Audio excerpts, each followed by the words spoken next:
Halo guys, perkenalkan nama aku Ika Dek Satria Wiguna dengan NIM 23030200094 di kampus saya ialah Universitas Hindu Indonesia. Nah, di sini saya akan menjawab 6 pertanyaan dari jaringan nirkabel dan komunikasi.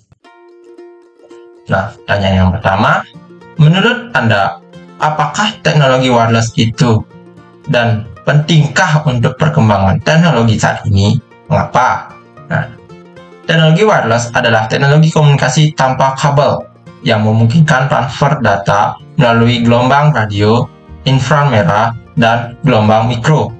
Teknologi ini sangat penting untuk perkembangan komunikasi saat ini karena yang pertama, mobilitas dan fleksibilitas, yaitu memungkinkan komunikasi tanpa batas.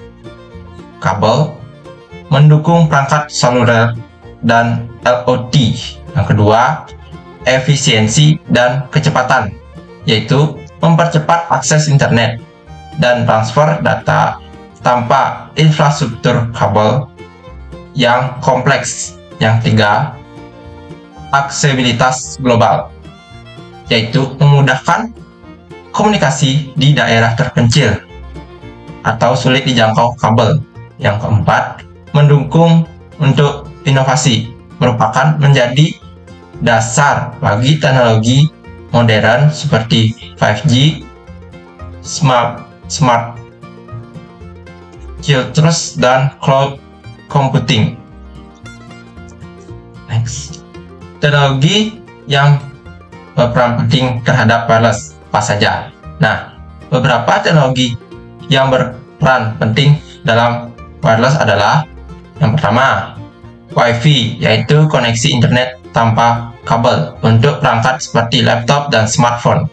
Yang kedua, Bluetooth merupakan transfer data jarak pendek antar perangkat. Yang ketiga, 5G dan 4G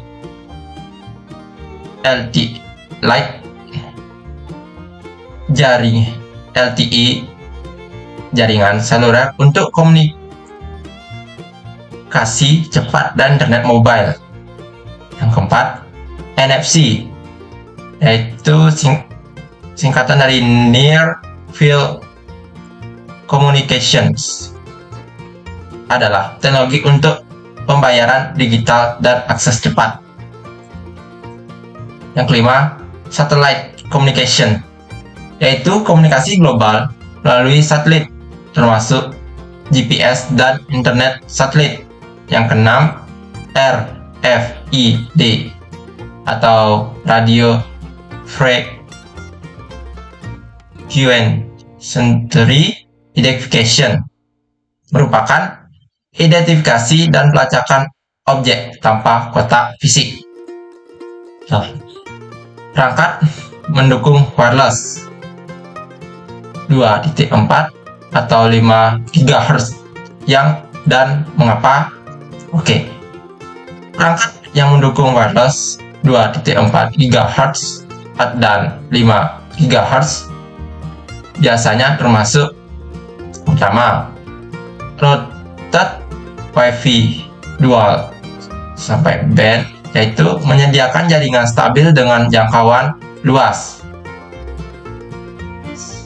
atau 2.4 GHz dan kecepatan tinggi atau 5 GHz. Smartphone, yang kedua, smartphone dan laptop modern, yaitu mendukung koneksi cepat dan stabil untuk streaming dan gaming. Yang tiga, Smart TV dan streaming device, yaitu memungkinkan koneksi Wi-Fi cepat untuk konten HD atau 4K.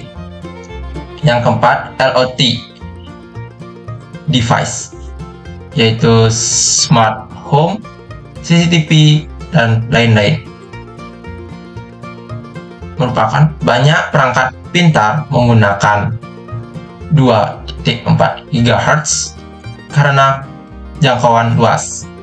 Yang kelima, gaming konsol dan VR headset, yaitu menggunakan 5 GHz untuk latensi rendah dan pengalaman lebih lancar. Nah, mengapa?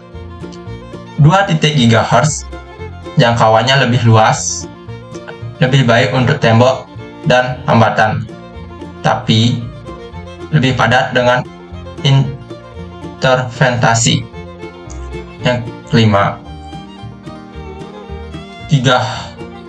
yang kedua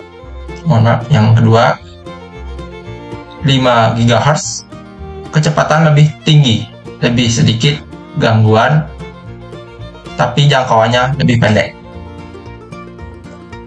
Nah, jelaskan perkembangan teknologi Wi-Fi 4-6 dan bedanya apa dari A atau B atau G atau N atau AC atau AX dan sebagainya. Oke. Di sini perangkat Wi-Fi dari Wi-Fi 4 hingga Wi-Fi 6 membawa peningkatan kecepatan dan efisiensi. Wi-Fi 4 atau 802.11n mendukung dual sampai band 2.4 GHz dan 5 GHz dengan kecepatan hingga 600 Mbps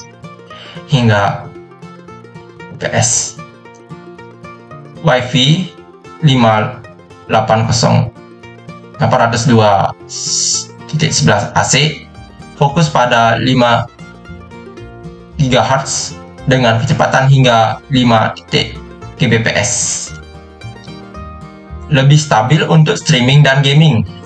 Wi-Fi 6 802.11ax meningkatkan efisiensi dengan OFDMA dan MIMO, mendukung lebih banyak perangkat dengan kecepatan hingga 9.6 Gbps. Perbedaan standar sebelumnya 802.11a atau B atau G terletak pada frekuensi dan kecepatan 802.11.11a cepat tapi jangkauannya pendek,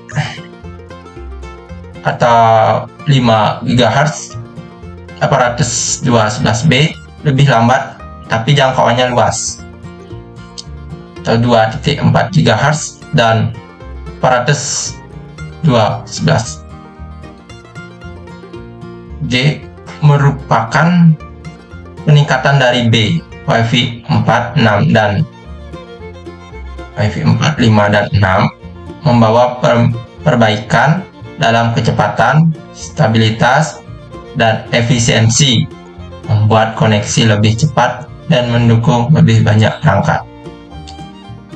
Nah, menurut Anda, bagaimana pendapat Anda mengenai penerapan Wi-Fi 6 ini, bahkan Wi-Fi 7 saat ini sudah mulai beredar? Nah,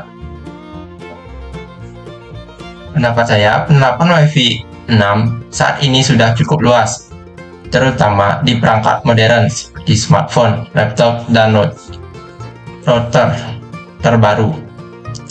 Dengan fitur seperti OFDMA, MIMO, dan efisiensi